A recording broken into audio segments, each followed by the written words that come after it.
Active TV, seeing beyond. There's a lot of pushing and shoving and strong words gesticulating in the faces of MPs. Dr. Friye. He's very thick and tall, and he's using his size to push his way through the crowd now. Mubarak holding the ballot box now. He's holding the ballot box, and I see a marshal trying to drag the ballot box from him on the floor of Parliament. Everything was calm until this sudden eruption in this.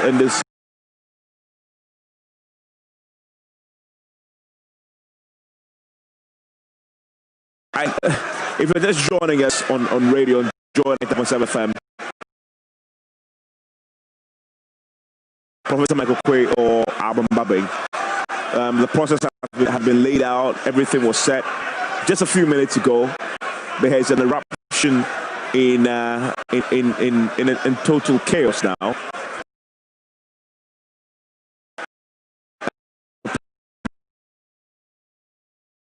The area where the Clerk of Parliament is, and I see Mubarak was arguing. Everybody is arguing about we can't.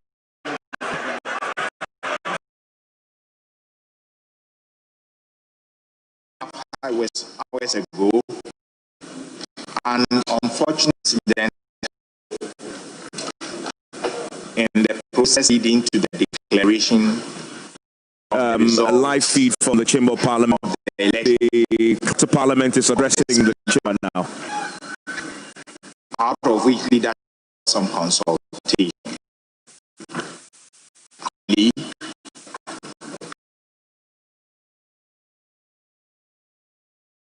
Honorable Alban Kingsford Sumana, Speaker elect.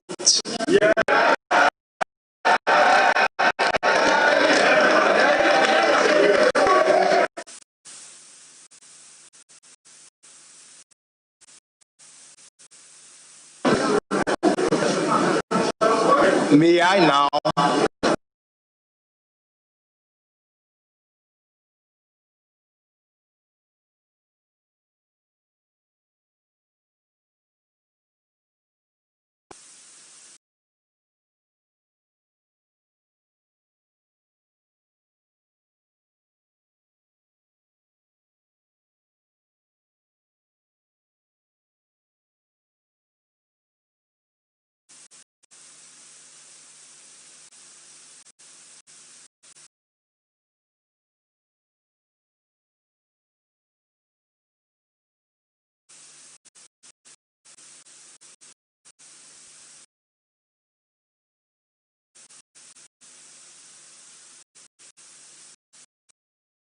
what you just heard there was a confirmation of all that Alban Babing is our new Speaker of Parliament. The Clerk of Parliament has just confirmed that he ushered into the House as you just said. This is a confirmation now. Joseph Wingston, we now have it beyond doubt that Alban Babing new Speaker of Parliament, and we expect to be ushering soon. So the guy has served in Parliament since 1993, January 7, 1993.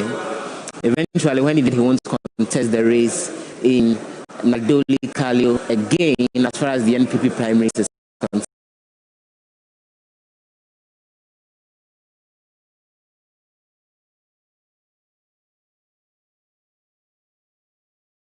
After like how many years? Between 1993 and after 28 years, it all concluded that Mr. Alban Babing bringing his service to Ghana's parliament to an end. And then guess what happened? Just a day after he brought that service to an end, he gets elected to serve not as a member of parliament, but in a higher position as Speaker of Parliament for the next 4 years. That's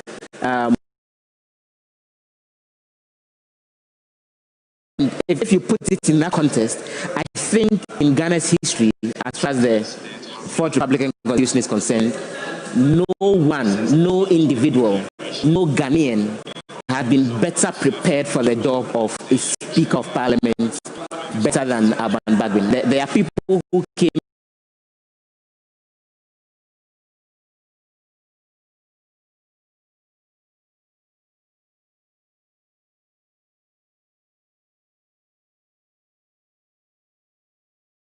as deputy speakers. In the case of Alban Bagbin, he served as that individual who served longest as a member of parliament.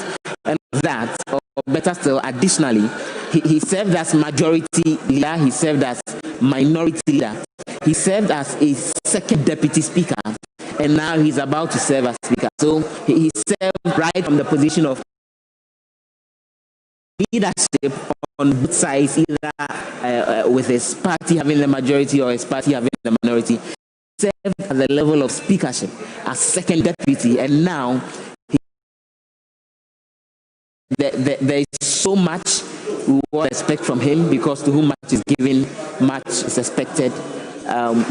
Someone throws in very interesting analysis when we had conversations about people who've been most prepared for various leadership positions, and a good friend of mine was like, the last time we had a person who was best prepared to be president and the person actually took over, the person did let the office down. I won't mention a name here, but I'm making the point that in the case of Alban Bagbin, he's been best prepared for this position as speaker, and we look forward to him delivering on the assignment and bettering the laws of that parliament. Well, he should. He should. He's been in parliament, longest serving member of parliament. He's been second deputy speaker. He's been in the seat, and so he's very qualified to become speaker of parliament. And I have already indicated that I do not expect anything but excellence. And so, based on that and everything that's about to pan out in parliament, we're in for an exciting parliament. It's interesting. So we are waiting for him to go ushered now into the House. The clerk asked that should happen right now. You see his profile on the screen right now. Now, there were rumors and murmurs among the minority, among the NDC MPs, that they were going to boycott the president's inauguration. Mm-hmm. Now that they're going to have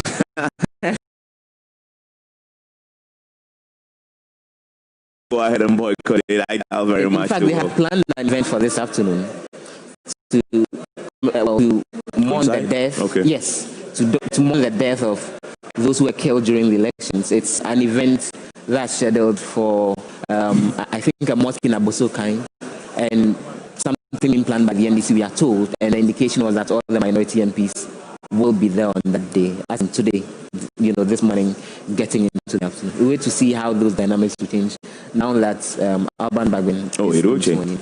Oh, it change. I mean, I don't see how they leave Alban Bagbin in the seat. I mean, it's not going to happen. Maybe they can send just him, and then they will do how they think. They are still in court challenging the outcome of the presidential race, by the way. Yeah, well, so that's it. Will Don Mahama himself even show up in the parliament? No, but I mean, Joseph was talking about the interesting thing. Alban Bagbin would have to be there, because the president will be sworn in, I mean, during a sitting of parliament. Yes. Okay. And he's speaker of parliament. Yes, he's speaker of parliament, so he has to be there. Oh, yes. Yeah, he has to be there. It's not as if, I mean, he has no choice. Yeah. He has to be there. It's all about democracy. I mean, it's sometimes, I mean, in your own interest as a politician, you have to reach consensus. Yeah. You can't do it. I mean, there are a few things that we know are now dead in the water completely. The Japa deal is dead. You dare not bring it back to this. If there was even the last nail left, this is the nail. Let's went into that coffin. True. It's completely dead. I mean, it's not coming. It's not going to happen. True. I mean, the president had, remember, before the elections, he said it should go to parliament, for parliament to for the next parliament to start. He said parliament start fresh, but then he said it is his preference that the next parliament should do it after the elections? No. That's not going to happen. I mean, it's dead. Any hope of it happening is gone with the 7th parliament. I agree. And they can just, find a way of moving on now. Because this is not going to happen. I agree. So that's it. One other thing that I think will not be there in the next parliament is the revision of the standing orders. The revision of the standing orders, because then the objective of it was to strengthen the work of parliament and make it more effective in its control over the executive. Now, Alban Bagwin was the chair of the committee that actually proposed the revision to the standing orders. Because approving it got delayed at the very last minute, then the minority insisted that they think it's business that shouldn't be rushed through the House. So it should hold on going into the next, so that when business gets held onto and going to the next parliament, it needs to start from the scratch.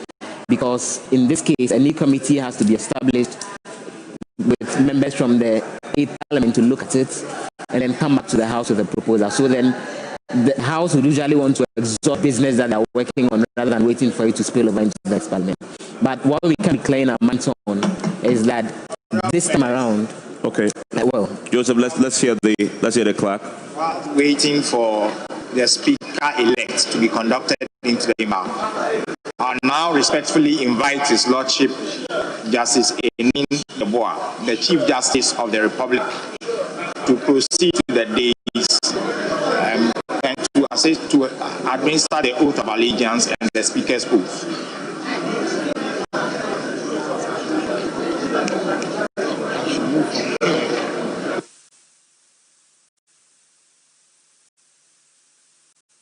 Was here for him very early, very early.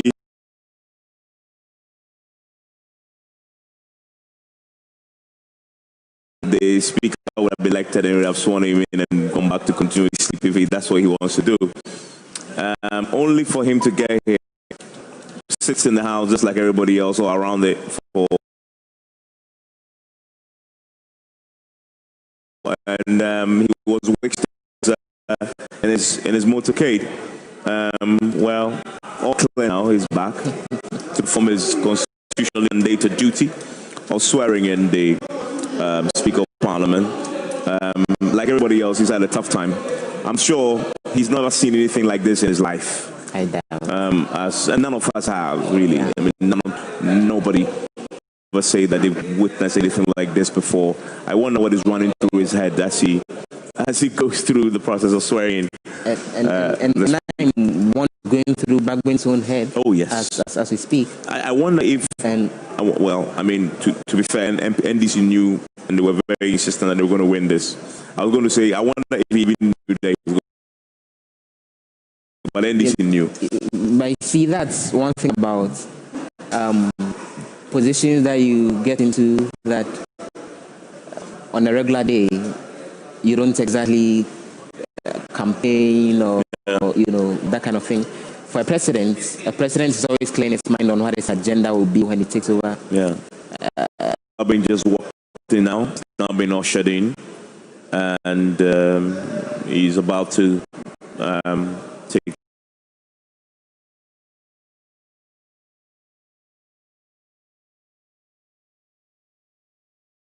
The swearing in. Yes. Repeat after me. I, Alban Sumana Kingsford Bagwin, in the name of the Almighty God swear. Do in the name of the Almighty God swear that I will bear true faith and allegiance. That I will bear true faith and allegiance to the Republic of Ghana, as by law established. As by law established. That I will uphold. That I will uphold the sovereignty and integrity of Ghana. The sovereignty and integrity of Ghana. And that I will preserve. And that I will preserve. Protect. And defend. And defend. The Constitution of the Republic of Ghana. The Constitution of the Republic of Ghana. So help me God. So help me God.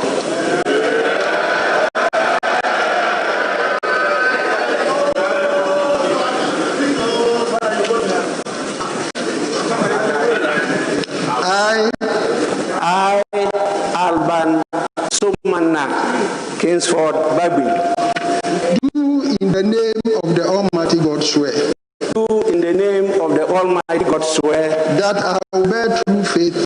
Yes. That I will bear true faith and allegiance to the Republic of Ghana. To the Republic of Ghana. As by law established. As by law established. That I will uphold. That I will uphold the integrity of the Republic of Ghana.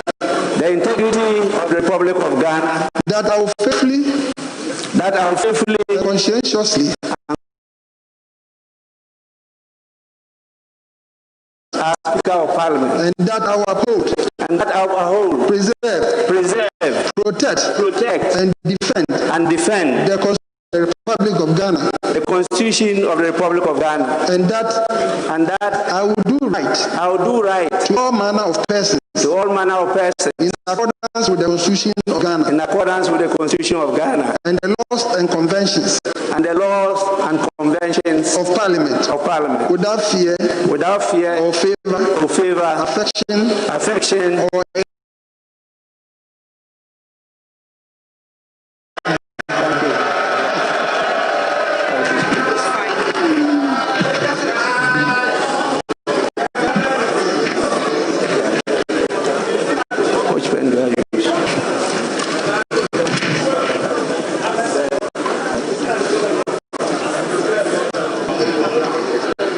this, my friend, give to him.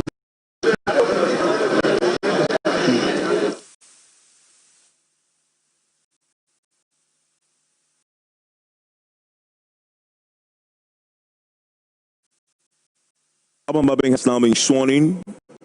According to the Constitution, and he's signing his papers now to put the final touch to this. According to the Constitution standing orders, he will now have to swear in the members of Parliament elect in the House. Once that happens, now they'll have MPs for the 8th Parliament. We expect him to give an acceptance speech. And once that happens, we now expect the nominations for the first and second speakers of Parliament to come in. From what we've seen, there have been consensus now that has built. So we're not expecting voting to happen on the first and second of Parliament.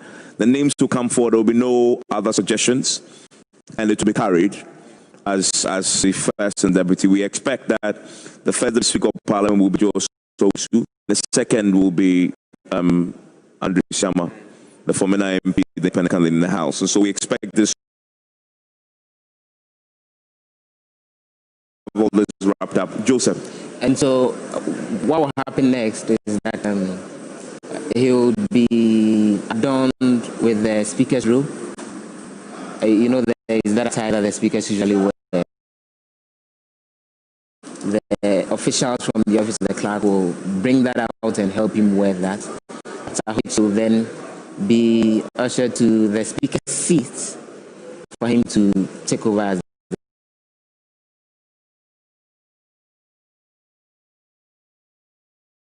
speak, because there is no one presiding over the sitting in terms of Speaker, will then be put upright to show that the authority of the House is now very much up and standing, and Professor Michael Quay is the one whose responsibility it is to conduct business in the House. And it's after that he'll go ahead and deliver his acceptance speech, and then he'll go in and swear in the members of Parliament elect to become members of Parliament. And then the other processes will continue, including inviting nomination for the first deputy speaker position, and then there'll be the election, the declared, and then he'll move on to the second deputy speaker position. Yeah, he's going to be robed now. Yes. That's the robe that is about to be unveiled, as we see. He's still surrounded by the Chief Justice, the Clerk of Parliament. The robe has to be removed now, and it's going to be draped on him, Joseph. So very, very interesting developments there. I'm wondering if they have several ones of these there that they would usually put on whoever gets elected eventually, because of course chances are that whatever did Professor Michael Quay wouldn't fit him as Alban Babing. So He has that on very nicely with the symbol of Parliament in the very beautiful design, the robes. He's in his face mask, very important, because everything we've seen over the last, 12 hours, a lot of the MPs have been around with their face masks on their chin, some not having it at all. But Alban Baggin himself has it on. As a speaker there, Evans. He's taking his seat now, Joseph. I want us to listen in.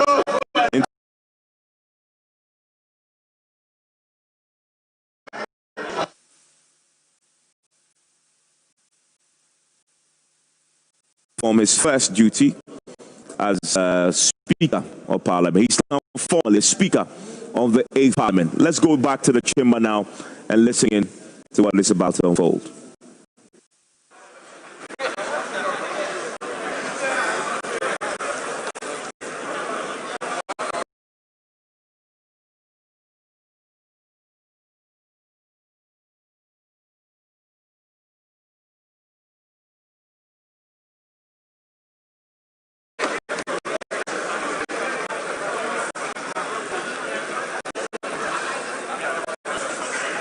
So we are waiting now for Alban Baggin to begin superintending over the 8th Parliament.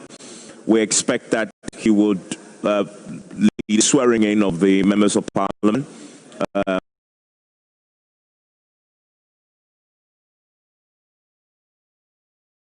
Once that is done, then they will do the election of the deputy speakers. They've just brought him his gavel. One of the things I look forward to hearing is how he will pronounce order in Parliament. Of course, that on a number of occasions because of a very important citizens, including when the right information in the last Parliament. He was the one who presided over us in that particular day. Listen, as he begins to, we'll talk about, he has his own challenges with members. I remember very this. Let's go to the chamber. Let's listen to him, Alban Baggin, new Speaker of Parliament.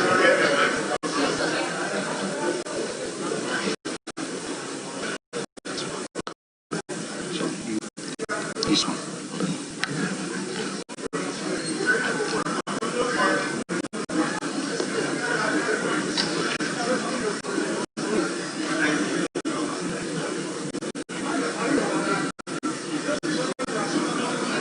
Order.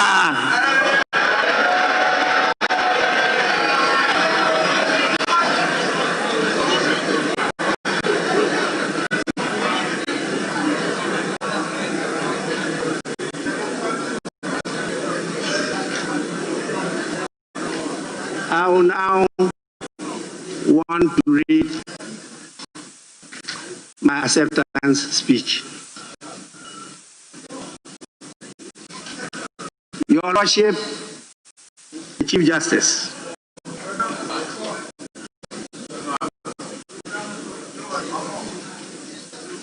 honorable members of Parliament elect, Your Excellencies, or revered traditional leaders, representatives of political parties, our hard-working members of the press corps,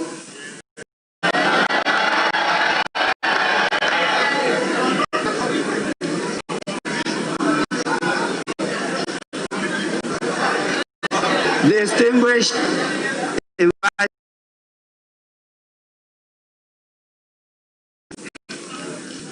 I humbly accept the high and privileged office of Speaker of the 8th Parliament of the 4th Republic of Ghana. In accepting such an honor, I want to first thank the Almighty God for His abundant grace and blessings on me and my family. And I also want to take this opportunity to thank all of you for bestowing this honor and great responsibility on me. Let me not forget Ghanaians, Electoral Commission, all political parties, civil society organizations, the media, and more importantly, my party, the great National Democratic Congress,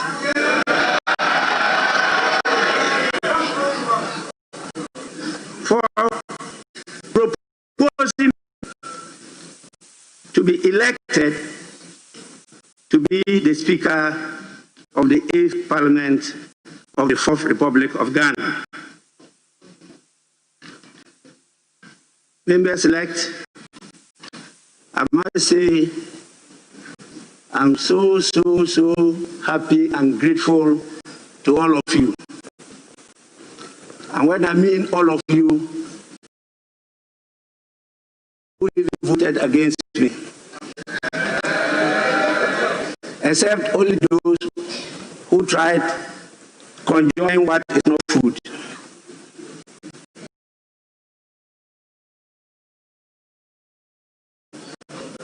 I will submit myself to the will of this House and pledge to serve my dear country, to serve you, and to serve all Ghanaians faithfully to the best of my ability. I will also conscientiously discharge my duties as a Speaker of this Parliament. I want to promise wholeheartedly to put at the disposal of Parliament and the country store of knowledge, immense experience, and the huge data bank I have accumulated and accumulated over the 28 years that I have been a member of this House.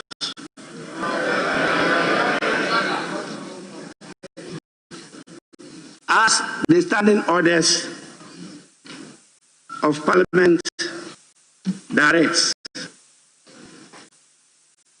after you have performed this duty of electing me as the Speaker of Parliament,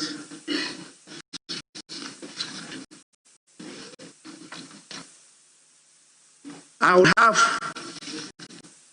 the singular honor and duty to perform the other duties imposed by the standing orders of the House. And so, before I conclude, I want to know from the leaders whether we will proceed to elect the Deputy Speakers of Parliament after we have sworn in the members. I just want to know an indication from the leaders.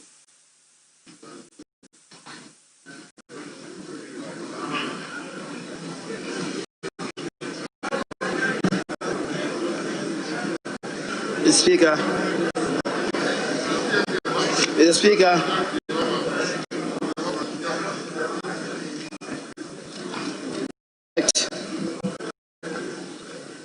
now that you have been elected as Speaker and indeed been sworn in, the Deputy Speakers must be elected from among members of Parliament who have been sworn in by you. So accordingly, I'll propose to you respectfully that you do swear us in order for us to be able to elect from amongst ourselves persons to take the positions of first and second Deputy Speakers. The Speaker, I accordingly submit.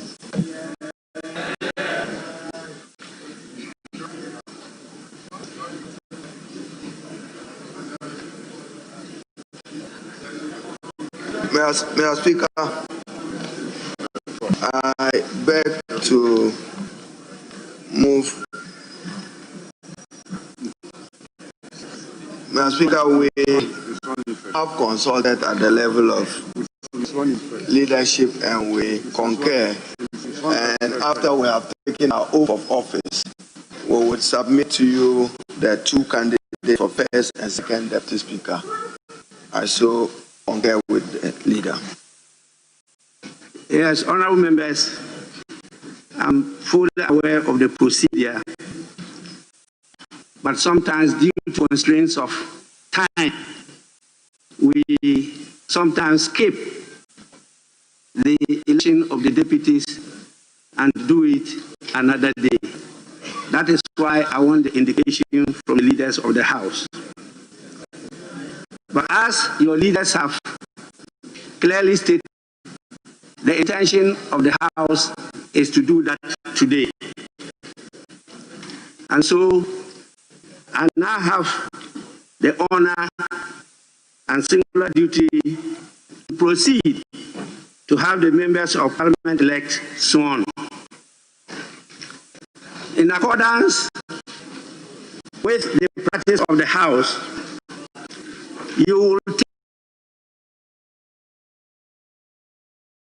of unity of this House. You may now rise in your places to be sworn.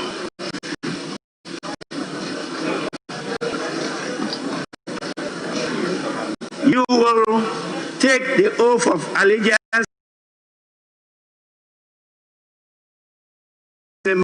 of Parliament.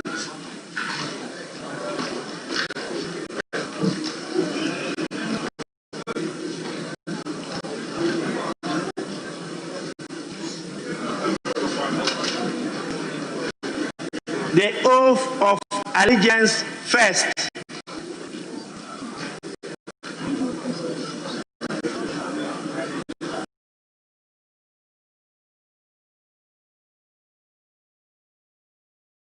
In this House.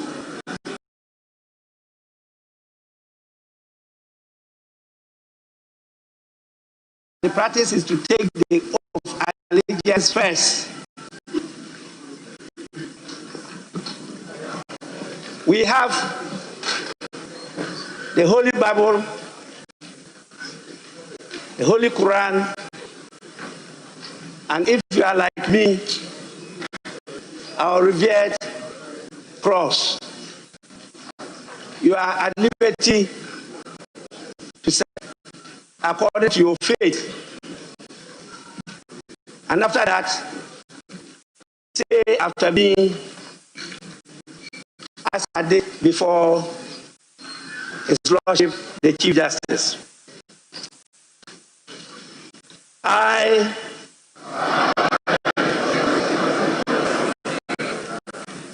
do in the name of the Almighty swear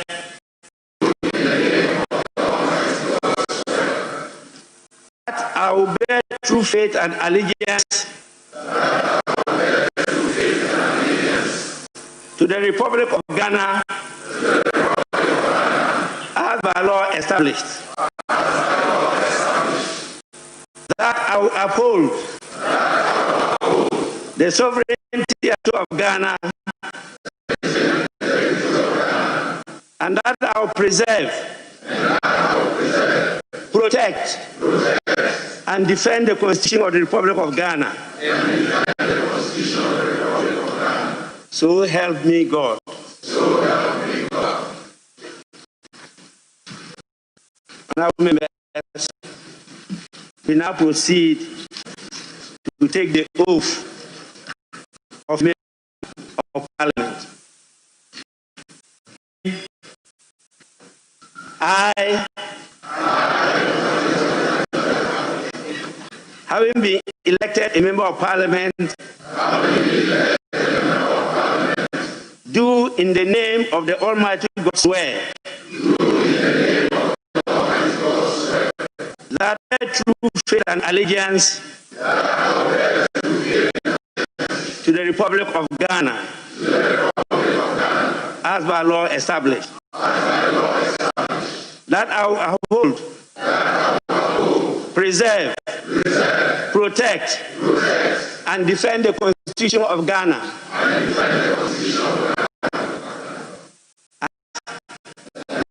I will faithfully and conscientiously discharge the duties of a member of Parliament.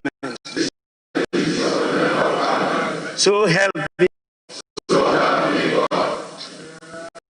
Honourable members, now resume your seats.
Members of Parliament have now formally members of for the 8th Parliament, which is now been constituted now, presided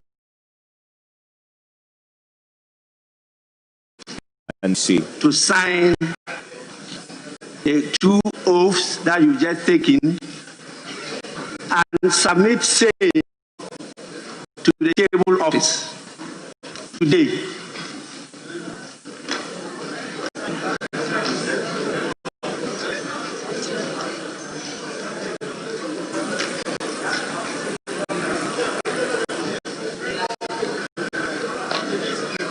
That the majority members on both sides will put forward names for first and Speaker of Parliament. We don't expect that there will be voting on these. We believe there have been consensus that has been built on that already. We expect that in the next few minutes, this House will finish its job. We think these are the 2 weeks. We expect that they will adjourn and return for the inauguration,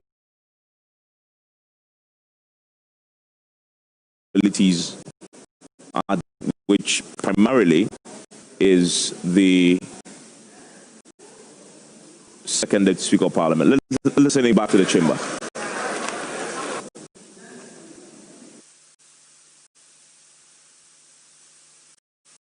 That to happen. Winston is still with me. Winston, so we are almost at the end now, and we are waiting to see the names, confirm the names that will emerge for the first and second deputy speakers of Parliament. Let's go to the names that we had already.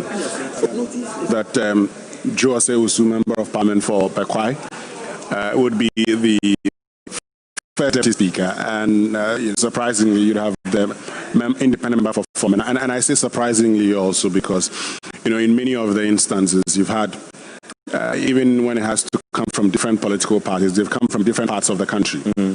And the whole idea is to ensure that there's regional balance.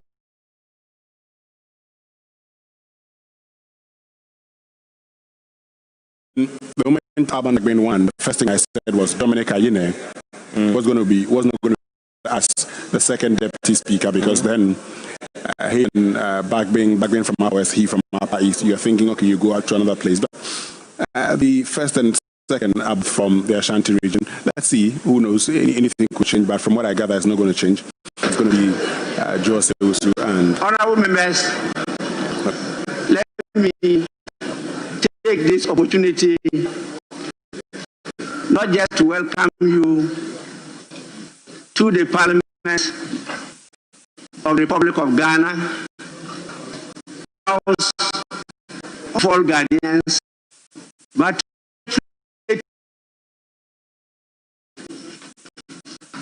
for fighting a fight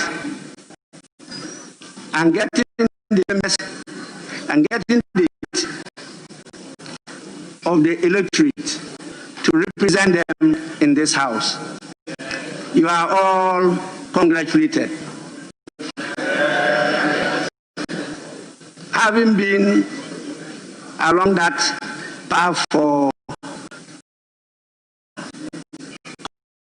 times, I know how you feel.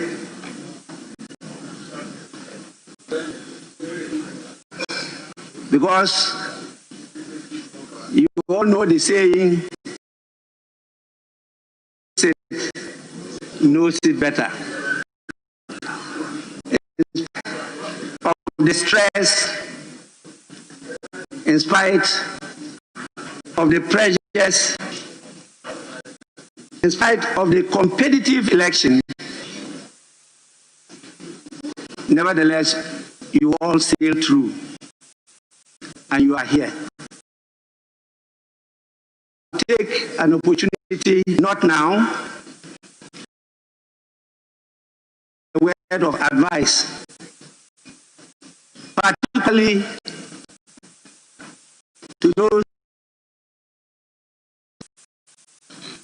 who have just appeared here first time. But I want to proceed straight away for us to elect the deputy speakers of the Parliament of the 8th Parliament of the 4th Republic of Ghana. So I invite nominations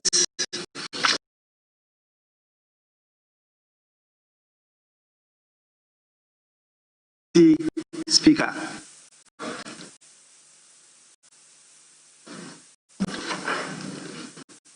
Mr. Speaker, by the imperatives of Article 96 of the 1992 Constitution and the 12th of our own standing orders, this House is required to elect 2 deputy speakers who shall be known as the first and second deputy speakers from among members of Parliament.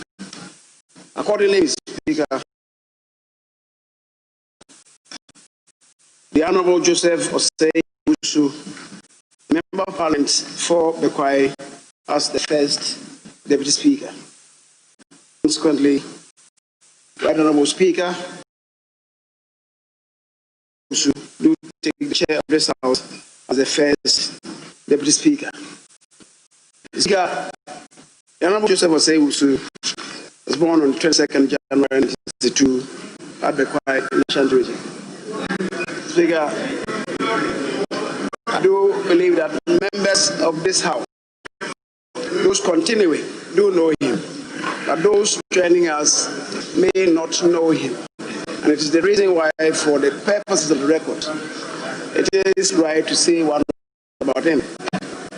Speaker, the said honourable member had his basic education at St. John's Catholic School, also at Bekwai in the Ashanti region. He continued with his education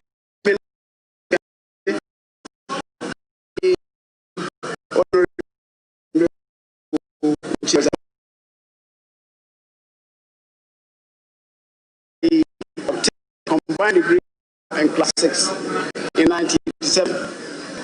The Honourable Osei-Usu continued to the Ghana School of Law, after which he was called to Ghana by 1990. Since then, he has been in legal practice in the enforced. The Honourable practiced his legal practice with Yarberma and Co. in Koforidua for 4 years, after which he relocated to Kumasi and teamed up with Mr. George Sapon and Abu Kwame Oseprempe to start Adom Chambers, from which he engaged in private legal practice for 9 years before he joined public service and served as Chief Executive Officer of the Driver and Vehicle Licensing Authority, DVLA, for 6.5 years. Speaker, he subsequently obtained executive masters in governance and leadership from GIMPA in 2007.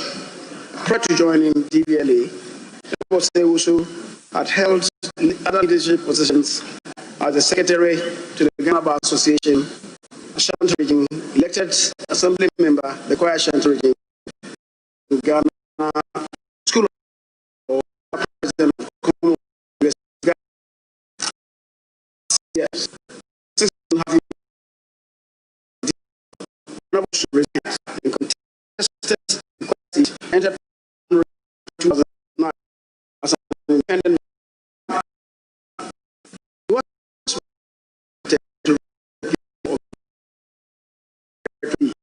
Has been with us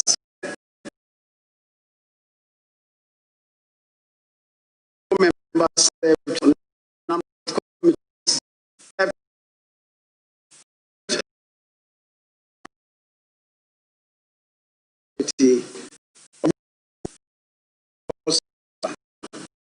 January 7th, 2017, he was unanimously elected as first Deputy Speaker of the 7th Parliament.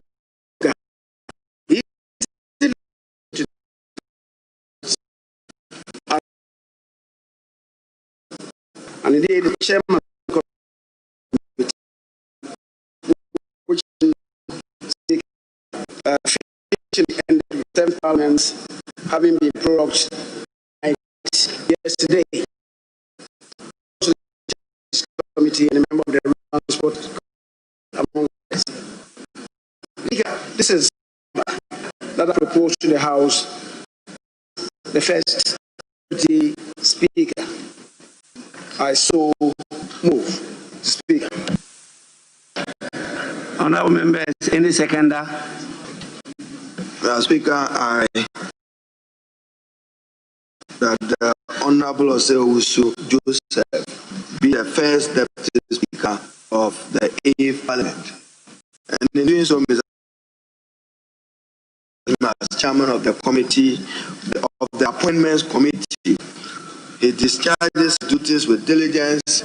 He knows his law, the principles and case law where necessary to support his argument. He will also serve on the Constitutional Legal Committee of Parliament, and his contribution to debate is always informed by depth. Mr. Speaker, I beg to second the motion. He's already served this august House as first Deputy Speaker, and have discharged himself creditably and have been very supportive of the Speaker. I beg to second the motion.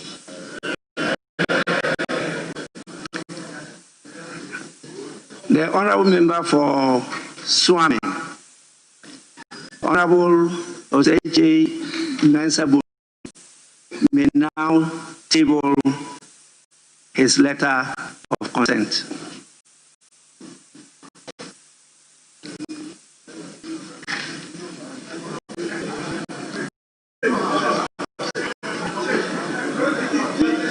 The Honorable Member submitted his letter of consent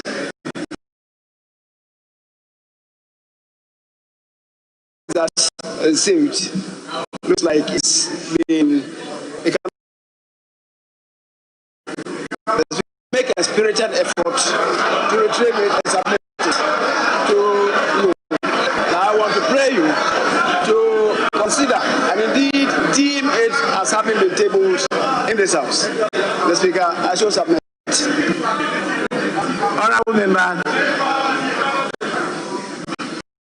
I understand the situation, and so you are at liberty to submit it later. I may allow a few months of probation, but I'll apply the rules strictly. And I may not allow too much interruptions. Honorable members, because of the election, I may allow a few months. After that, we have to go strictly according to the rules. I already pledged to abide by your will. And you also have to pledge to abide by the mastery of the rules, practice, and procedure of the House as decided by the Speaker. The rules will definitely tell you how to disagree and when to disagree with the Speaker. With that, honorable members, I want to know whether there are any other nominations.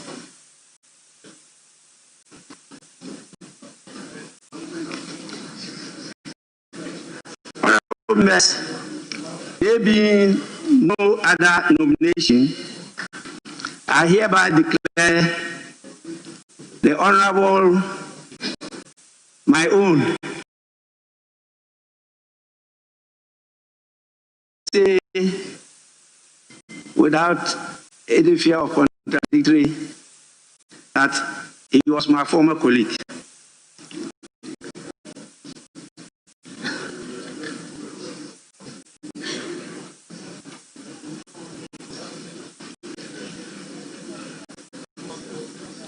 I now declare the honorable member for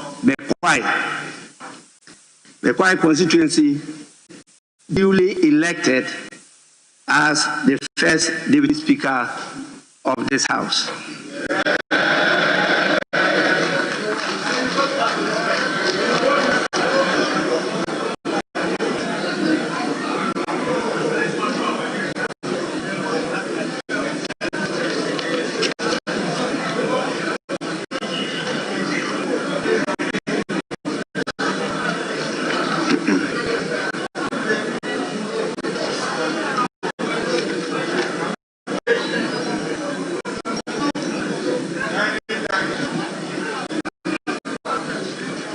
I now invite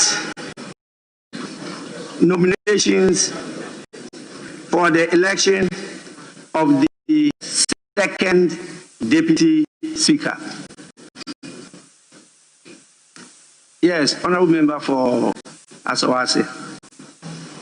Thank you, Mr. Speaker.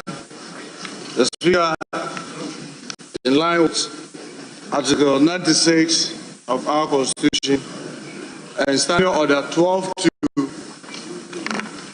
arise to propose Honorable Andrews Esiama Amako. Propose Honorable Andrews Esiama Amako, member, independent member of Parliament for Famuna constituency, to take the chair as the second Deputy Speaker of this August House. The Speaker, my colleague, Honorable Andrew Esiama Amako, is by profession a surveyor, also by profession, who has masters in conflict, peace and security that was obtained at Kofi Annan International Peace Center. He also holds in environmental resource management from KNUST, Kwame Nkrumah University of Science and Technology. BSc Land Economy, also from KNUST, then UST. He also holds LLB in law and also a graduate from the Ghana School of Law was called to the bar.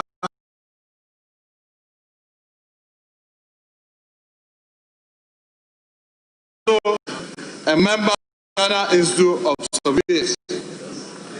His work in KMA, that was Commercial Metropolitan Assembly, as a valuer, as a land officer, and estate manager. Chambers as legal practitioner. Please. The Speaker, my colleague in the Service Parliament was the MPP Member of Parliament for Formina. And in a very, very bizarre circumstances, he was dismissed from this chamber in a way that was in a Rambo style. The Speaker, he persevered. He persevered and stood as independent candidate. And because of the good work that he has done in his constituency, the constituency, for those who do not know Fabna, is a traditionally conservative MPP area, still handled him by electing him as an independent member of parliament. Yeah. Mr. Speaker, I therefore move that my colleague, Honorable Andrew Esiama Amwako, take the chair.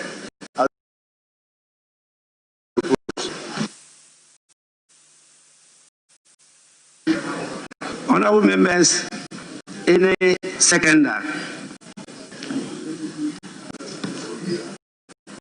Speaker. Yes. I rise to second the motion moved by my colleague, Honorable Munchaka, for the office of second Deputy Speaker of Parliament to be taken our colleague Esiama. My colleague, Honorable Esiama, independent member of Parliament for Formina in Ashanti, is a man I personally know. Colleagues, he's a lawyer. We shared notes, we compared notes, we learned from each other. He's a man who is easy of address, calm in demeanor, has demonstrated his ability to work under challenging circumstances. Respected colleague in moving the motion drew our attention to certain essential qualifications of the candidates. That is, he has studied in conflict management. Therefore, Mr. Speaker, with that knowledge, I have no doubt at all on my mind that the opportunity given to preside over the assembly of this August House will be worth the while. Without more, I pray that this House will so consider and accordingly elect him for the office of second Deputy Speaker of the 8th Parliament of the Republic of Ghana. I thus second. Thank you.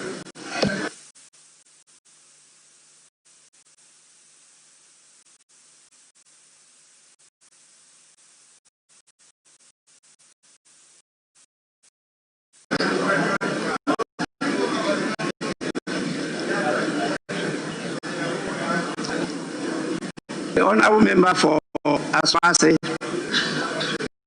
may you the letter of consent of your nominee.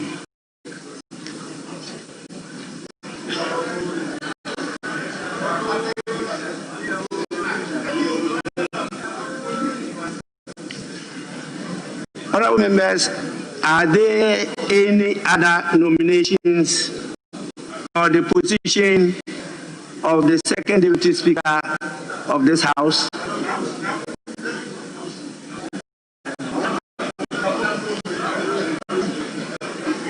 There being no other nomination, I hereby declare the honorable member for Formina constituency duly elected as the second deputy speaker of this house.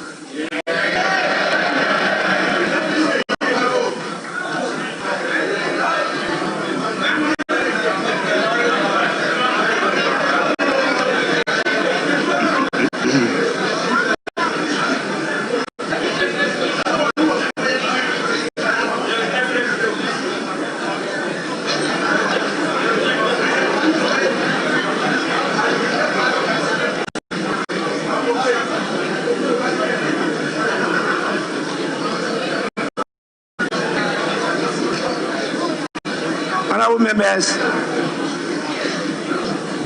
order.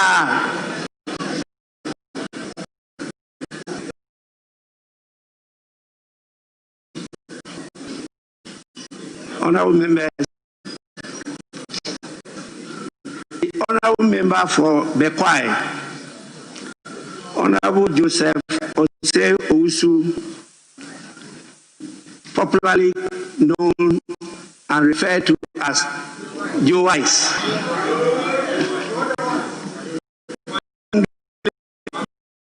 being elected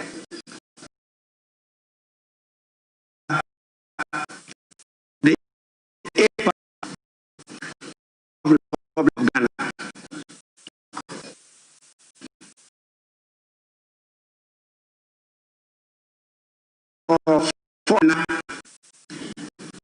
And Amwako Asiama also been duly elected by you as Parliament of the 4th Republic of Ghana. Thank you, honorable members, for a good work done. I must say that this should be the spirit that will guide the proceedings of this House for the next 4 years. I hope and pray that you will continue that way in the interest of Mother Ghana. It's not easy to get an independent member of Parliament being elected to occupy such a high office as second deputy speaker of Parliament. I'm aware that some engagement, negotiations, dialogue has taken place before this time. I want to encourage members, particularly the leaders, to try to make this a way of practice of this House. I thank you and congratulate you for such good work done. I am informed that we have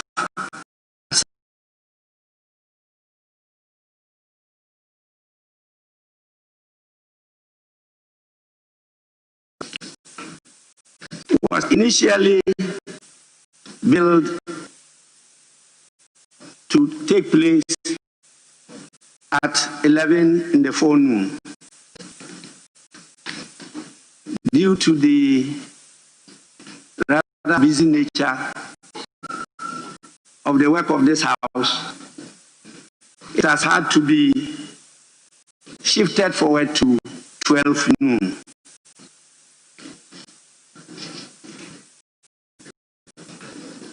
That activity, I know, is well known to all of you. But let me talk about Excellency President-elect, His Excellency Akufo-Addo.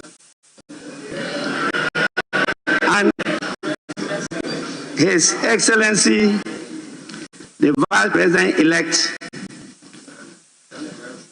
Alhaji Dr. Mahmoud Baubia. It has now been decided that the swearing-in ceremony will take place at 12 noon. Today, Thursday, 7th January 2021, at the forecourt of the Parliament House.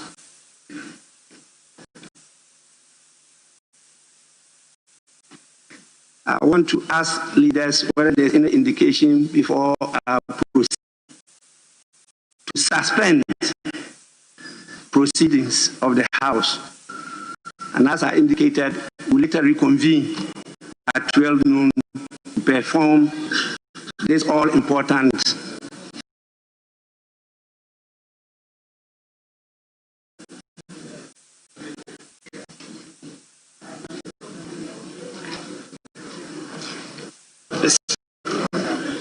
as you observed, the House at its maiden sitting started gathering here after 10 last night, being here for more than 12 hours. And we may have to do some brush-ups before the commencement of the activity of the swearing-in of the President, which has to be done in Parliament and before Parliament. Speaker, we've taken a decision to have this within the presence of Parliament and to have the program conducted in tent that has been constructed, as you said, the forecourt of Parliament.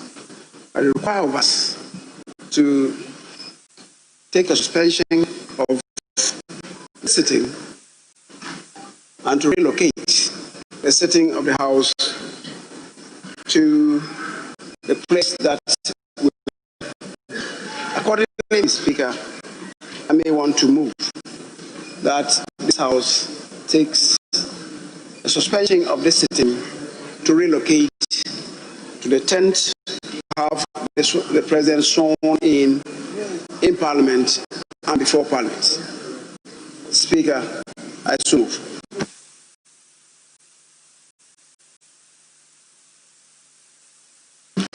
Speaker, I beg to second the motion for suspension and beg their colleagues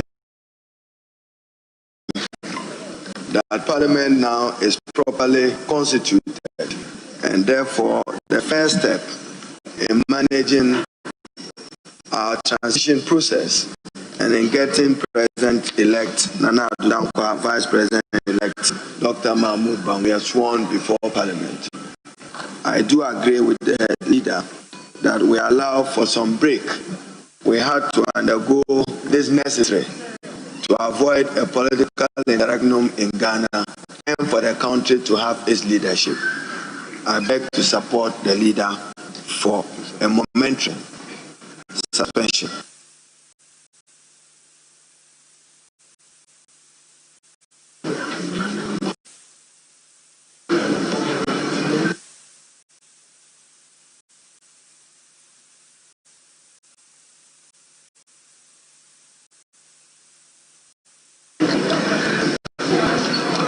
Honorable members, before I suspend proceedings, my attention has been drawn to the presence of some distinguished personalities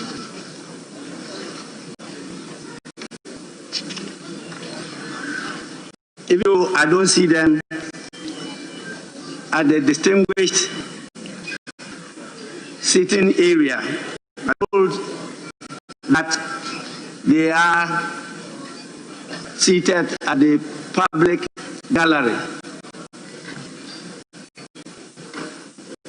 Please kindly forgive us if we are not able to recognize you and formally mention your name.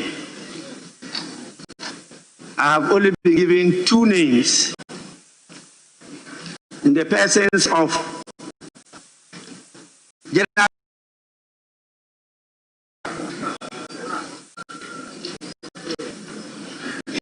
of the New Patriotic Party,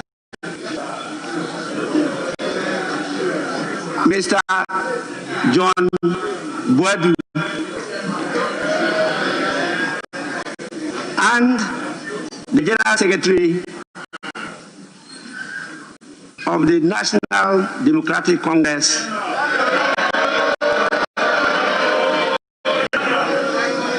the person of Honorable Johnson Asedu Nketia. These are, as you all know, distinguished, gallant members, particularly of great importance to all of you gathered here.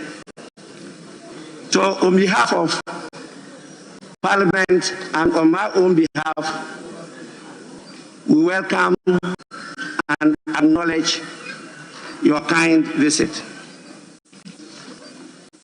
I now proceed to put the question.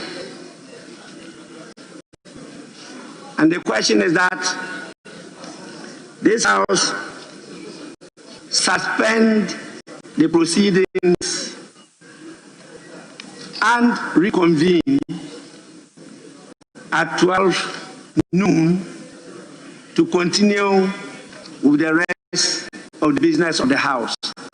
Those in favor say aye. Those against say no. The ayes have it. The motion is carried. Proceedings of the House is accordingly suspended.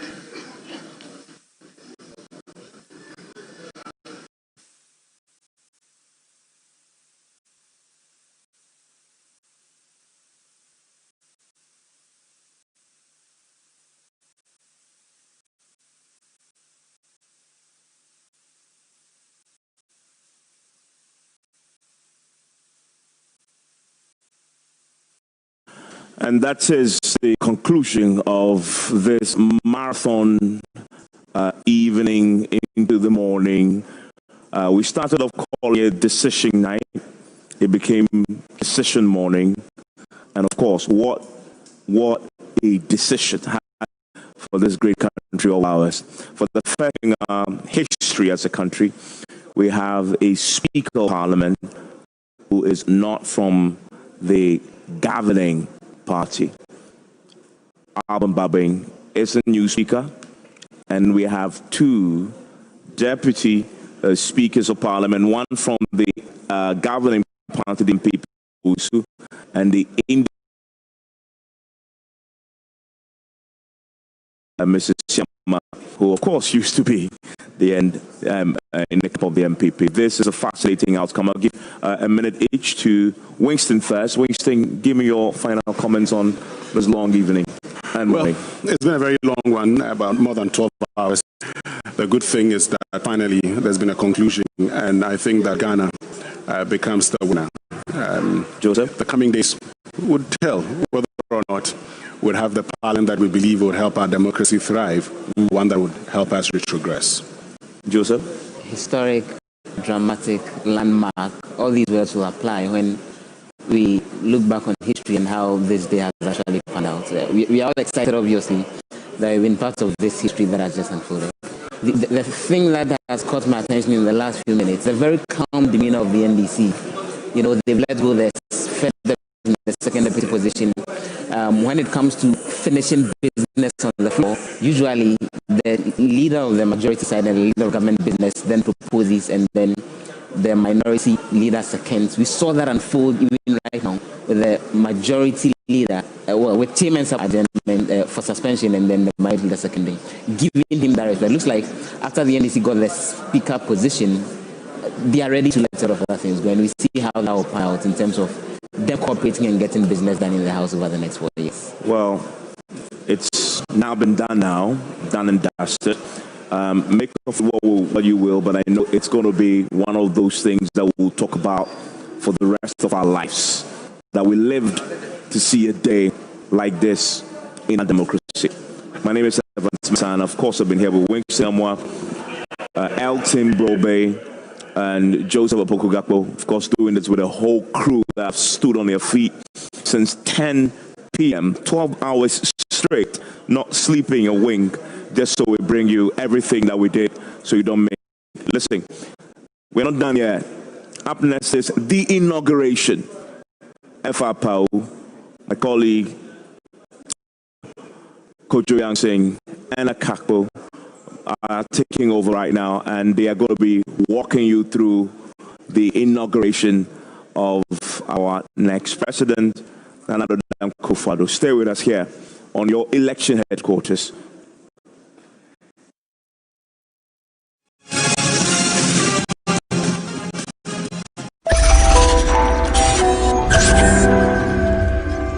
Active TV, seeing beyond.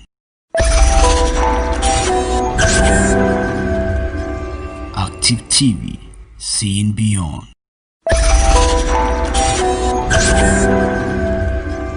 Active TV, seeing beyond. At the end of the day, compromises had to be made because we could have pushed the case that the election was inconclusive. But because of the incidents and because we cooler heads had to prevail, and we have to think of our country. We have a president to swear in. And as you know, we are operating a presidential system. So at the end of the day, compromises will have to be made. And maybe it goes way of doing things. Because the NDC, honestly speaking, have done well in the parliamentary elections. So it's a form of, if you like, distribution of power. Are you suggesting, Honorable, that this is some kind of favor that you have done the NDC and? Well, I will not put it that way. That would be very patronizing. But what we're saying is that we, giving the numbers, if you look at the hierarchy of things in this country, you take the president, then the vice, and then what do we call it, the Speaker of Parliament, in that kind of order. It means something had to give. Even you recall that even the president the president-elect in one of his speeches said, obviously Ghanaians have made it clear that they want the two major parties, to work together.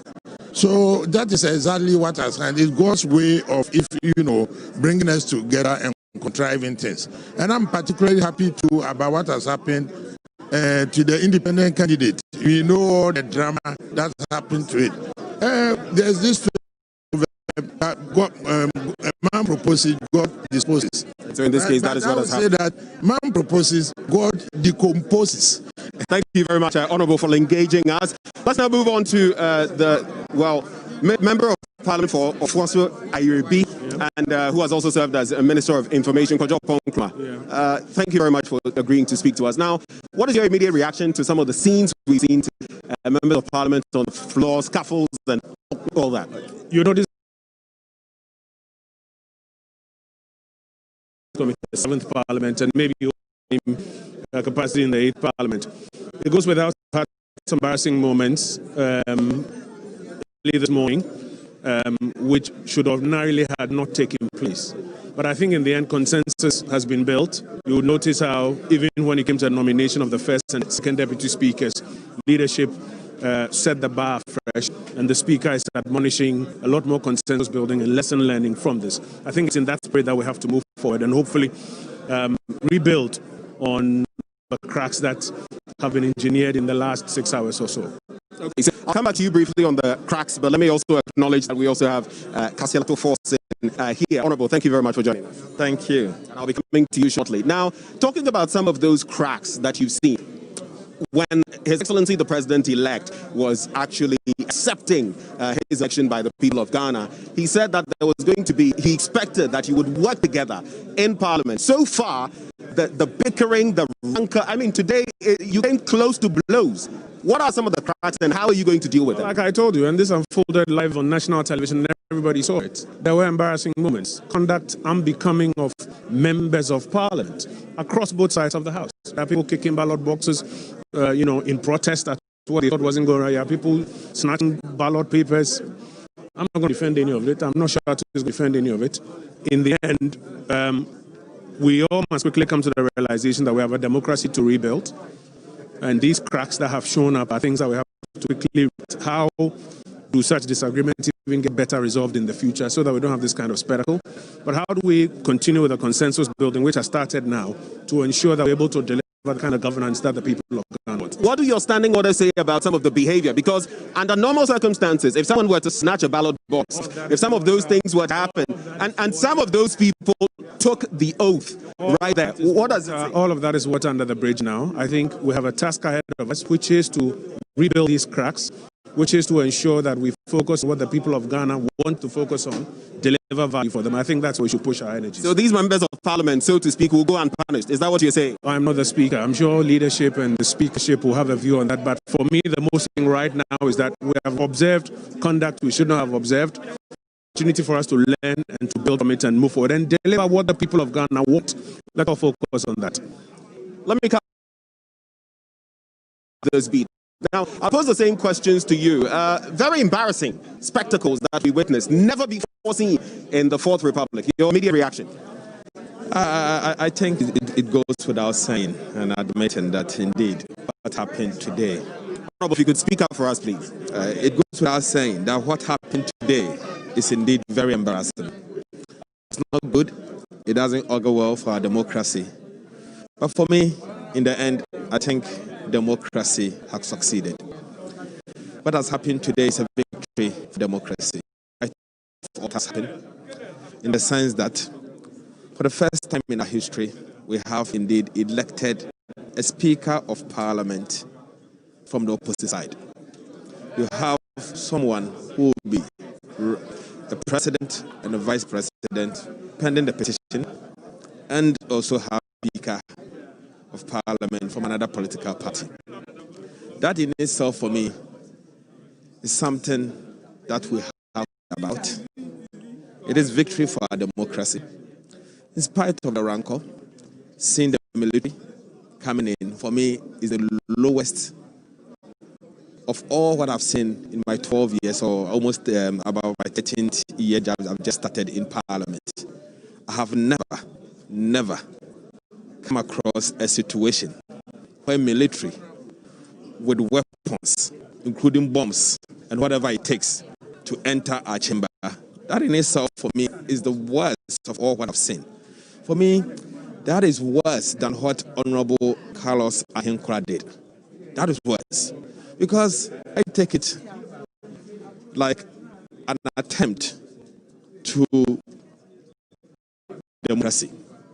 For the military people to enter the chamber of parliament is something that we should never condone as a country.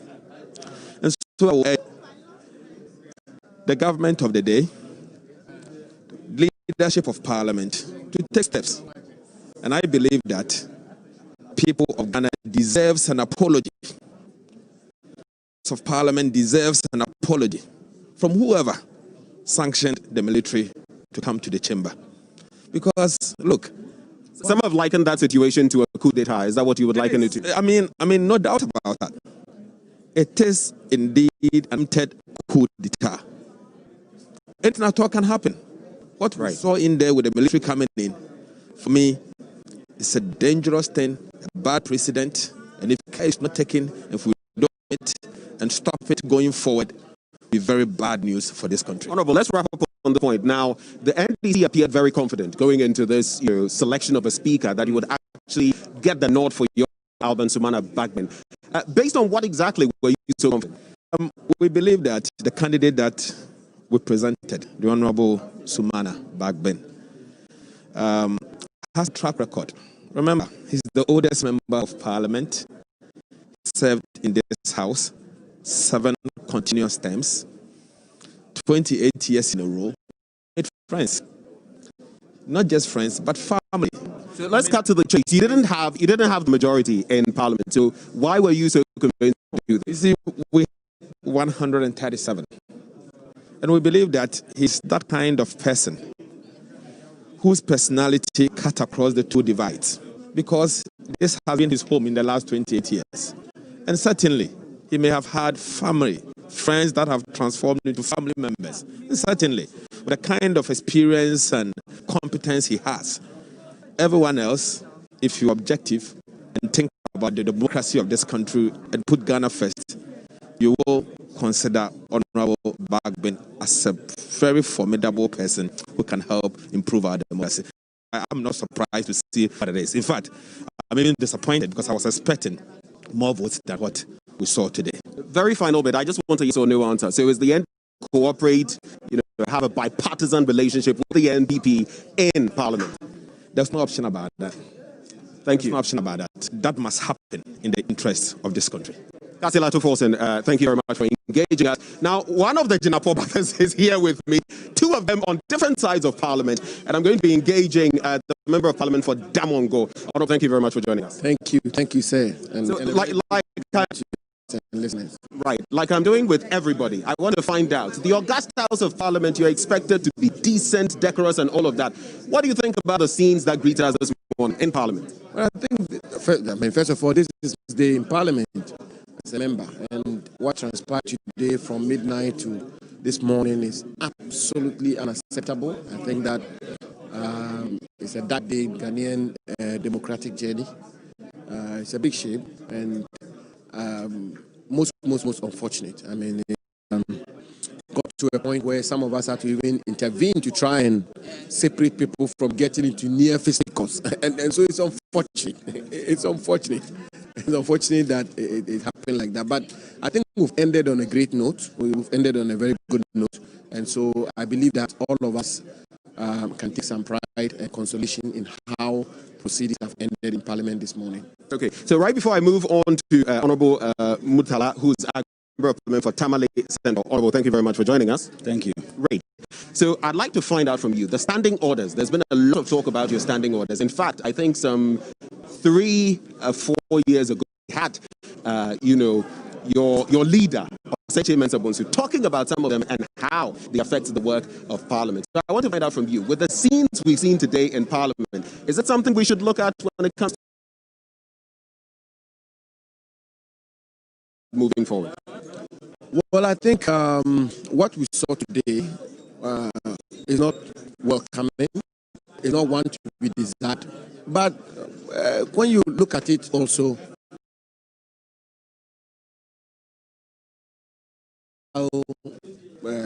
examples and the rest, I don't suggest... But let's not talk global examples. In the Fourth Republic, we've not seen anything like this. We haven't, and I don't suggest that it should ever happen again. But there have been instances of parliaments in Japan where seats are thrown at each other. I mean, even today, as we speak, the Capitol Hill in the United States is besieged by all manner of people and the rest. Passions can go up. I mean, in terms of people's vested interests. Consensus and cooperate and collaborate. But in the end, I mean, this is my first time, and I also found it a bit surprising that after all of it, people were embracing and negotiating and engaging, had the privilege of being involved in some of them. And so, if the standing orders have to be reformed, but I think that this speaker already is sending a good signal as to how he's going to proceed. It looks like he will be firm. It looks like he will still disciplined.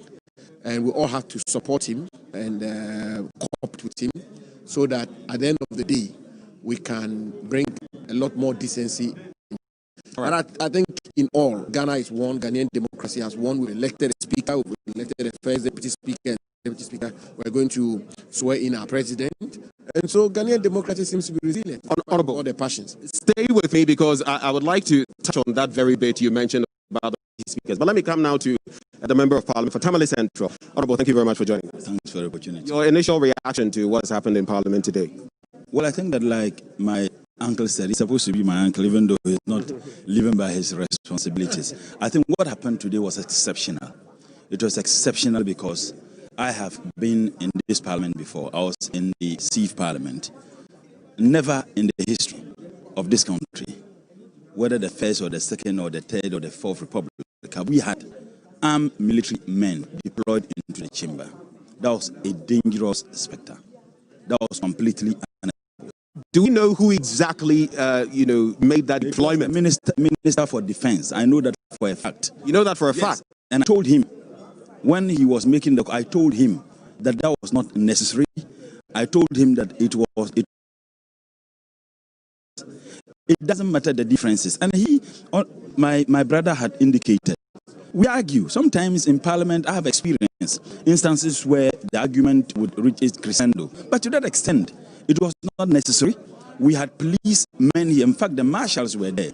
And we have had that incident about 3 times. I don't think that anybody exchanged blows with anybody. It was just unacceptable. And I would urge that there should be proper investigation into the matter, who indeed invited the military men into Parliament, the reasons for the invitation. I just don't think that is acceptable. Too, our colleague, what he did was just completely unacceptable. When you say our colleague, Carlos, it is absolutely not necessary.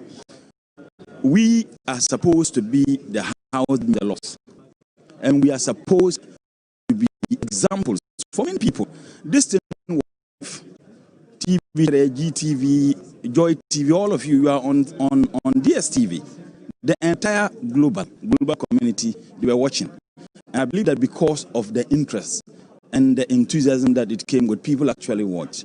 Do you know what this thing would do to our democracy?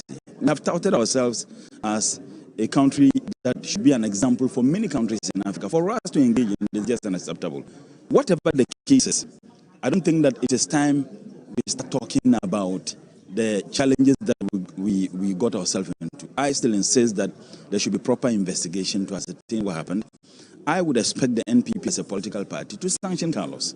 To be very honest, if they want to demonstrate to the people of this country that is a party that believes in democratic principles and governance, I think that he ought to be sanctioned. Would you suggest same for the likes of your party's whip, like Muntaka? Would you suggest same for him? Because it wasn't just him, there were others who were also taking ballot boxes and all of that. What would you suggest for him? As a matter of fact, Honorable Muntaka's position was very clear. The standing orders are very clear. The standing order says that in choosing the speaker in the process of elections, it must be secret ballot. There's nowhere in the standing order that says that you should do it in the open. The leadership of the House, particularly from the majority, Honorable Mutaka and Honorable Aru, had indicated to the leadership of the minority that, look, this is just unacceptable. And if you observed, several attempts to stop that didn't yield any result. And I was wondering why anybody who believes in these principles and believes in the standing orders will engage in the things that he engaged in. Look, when I say that there should be a comprehensive investigation, it doesn't mean that it should be limited to members of the NPP who engage in any other person. There should be investigation. All of them should be investigated. I'll be coming right back to you on that. And that was a question I was going to pose to you, Honorable Jinapo. The secret ballot, it's in your standing orders. What was the problem with having a secret ballot? I mean, this is the very same process that we follow in our general elections. Why the problem?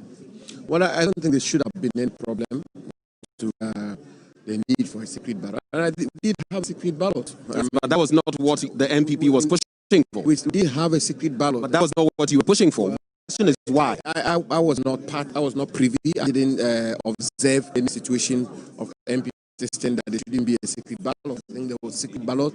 People went and cast their votes. But people are allowed to handle their ballot paper as they choose to drop it in the ballot box. Does the NPP ever that the NPC had infiltrated your ranks, and so you want to see how your members were voting? Well, that was at large. It was thrown for every member to cast their vote, and it wasn't an NPP NDC vote. This election was an MPP NDC vote, and as you see, the elections were inconclusive. The elections were not concluded. We could not declare the results.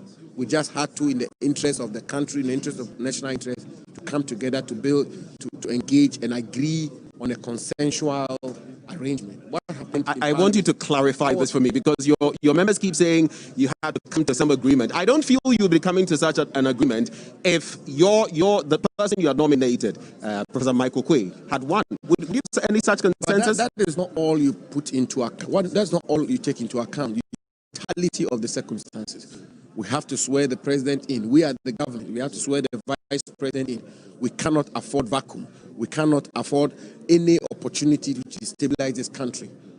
Nature abhors vacuum, democracy abhors vacuum, which is why the framers of our constitution structured our constitutional architecture in such a way that it has to be sworn.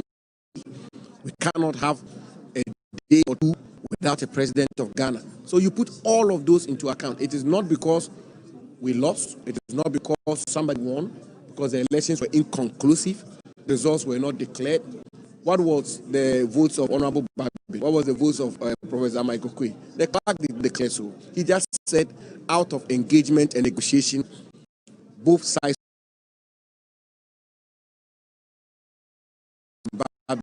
becomes the speaker-elect. But for me, that is not really important at this stage. We've moved on from that stage. We've elected speaker. We've elected first deputy speaker. We've elected a second deputy speaker. And I want to make this point, and I want to make it forcefully. Let's be brief on that. Yes, in all NDC position, Honorable Alban Babin, Professor Kwe, this, that. What about the national interest?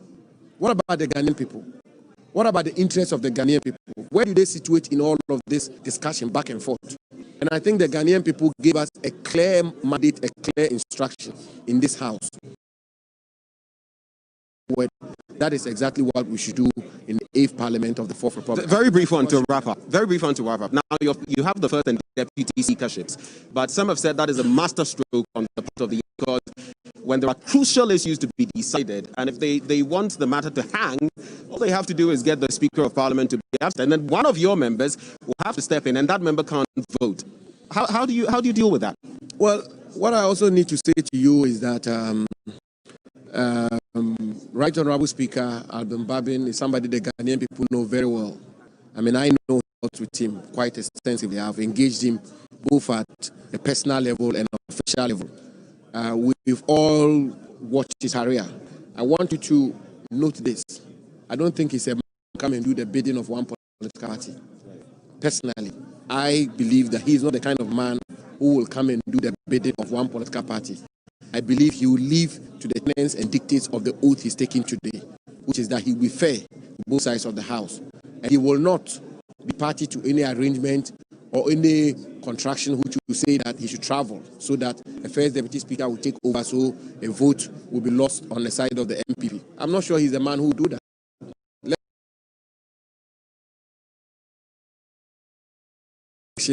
He says that he's going to swear in the president-elect and the vice president-elect. Those are matters. Right. Honorable Jinapo, thank you very much for engaging us. And the other brother is also here. Okay, so welcome aboard, Honorable. Thank you. Right, now your brother has just been saying that they are looking forward to engaging your end and having things going in the interest of the country. Now, what is your immediate reaction to some of the things we've seen on the floor of Parliament today? What is the way forward, NDC and NPP, working in that national interest? I think that we have no choice. The people of Ghana have spoken. If you look at the divide, it tells you that the people have sent a message, and the people of Ghana cannot be wrong. And so we have no choice.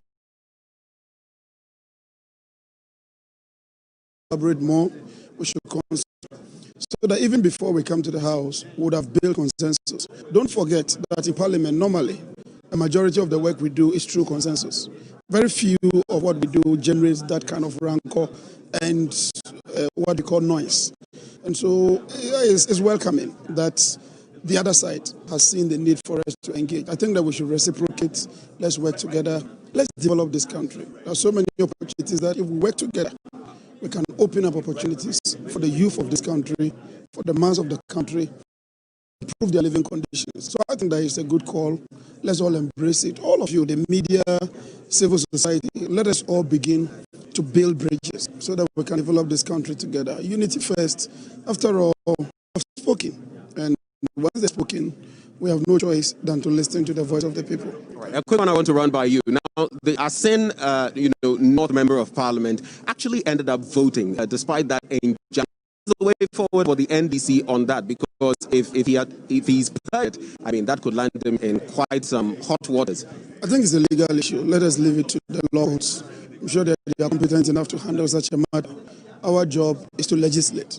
Our job is to work for the people of Ghana. So let us do ours and let the law courts do theirs. Thank you.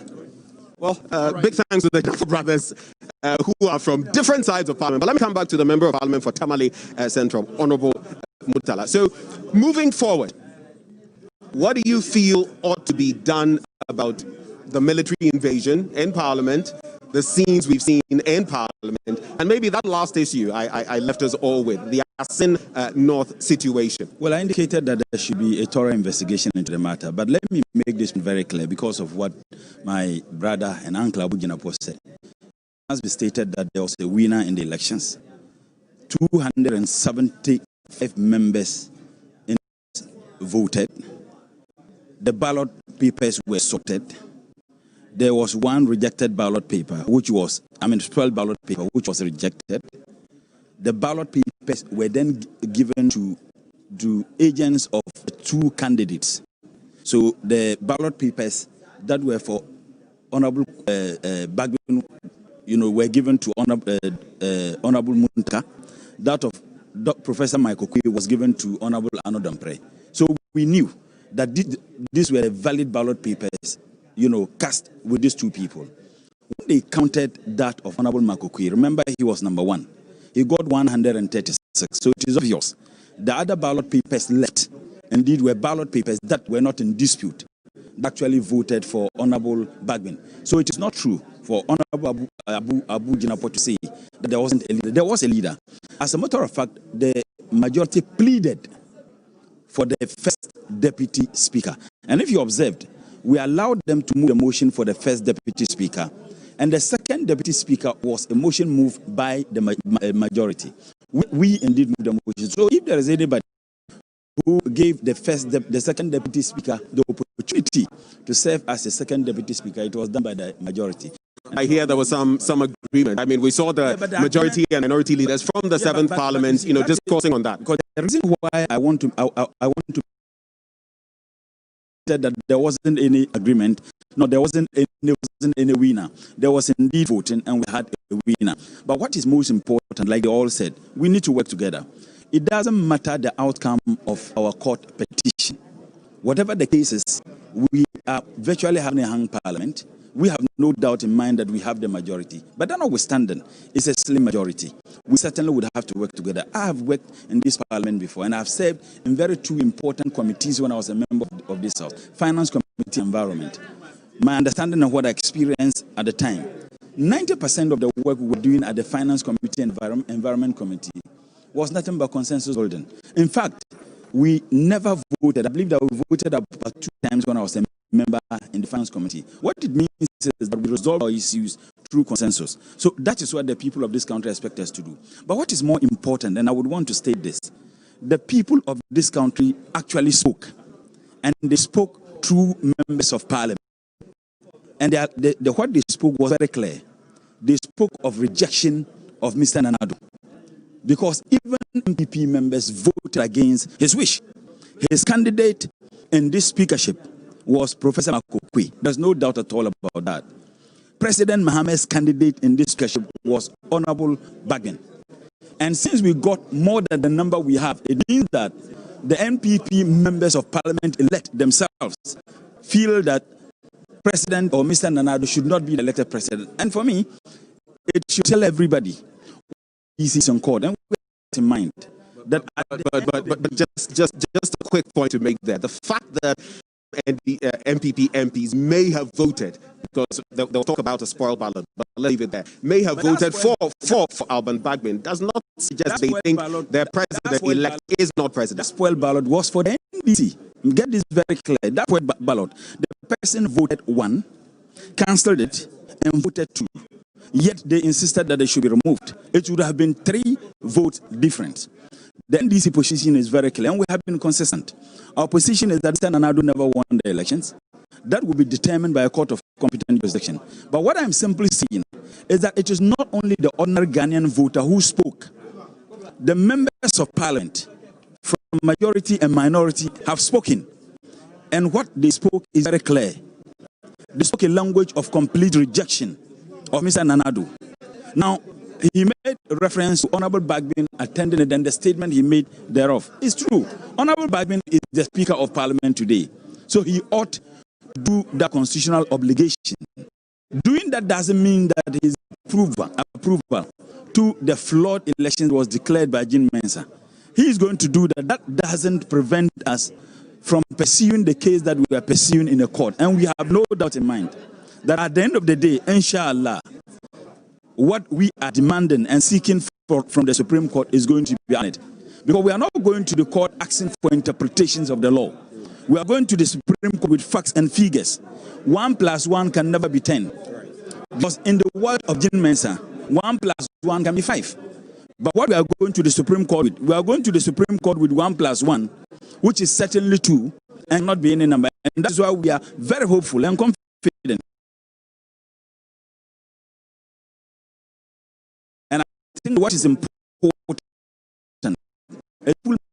is that is why I said that it was who called military invited. Active TV, seeing beyond. Active TV, seeing beyond. Do you know the world is being ruled by the ideas and inventions of generational thinkers? The Wright brothers invented the airplane. Thomas Edison invented the light bulb. Though they are dead and gone, their ideas and inventions are still benefiting mankind. Our boarding house, so comfortable, a home away from home indeed. We are the young inventors, and as generational thinkers, this is where our researches are. Do you know the world is being ruled by the ideas and inventions of generational thinkers? The Wright brothers invented the airplane. Thomas Edison invented the light bulb. Though they are dead and gone, their ideas and inventions are still benefiting mankind. Our boarding house, so comfortable, a home away from home indeed. We are the young inventors, and as generational thinkers, this is where our researches are conducted for inventions. Ici, c'est notre bibliothèque où nous faisons nos recherches. Do you want your child to be a generational thinker? I introduce you to Pure City International School, day and boarding. Admission is open from preschool to day ages.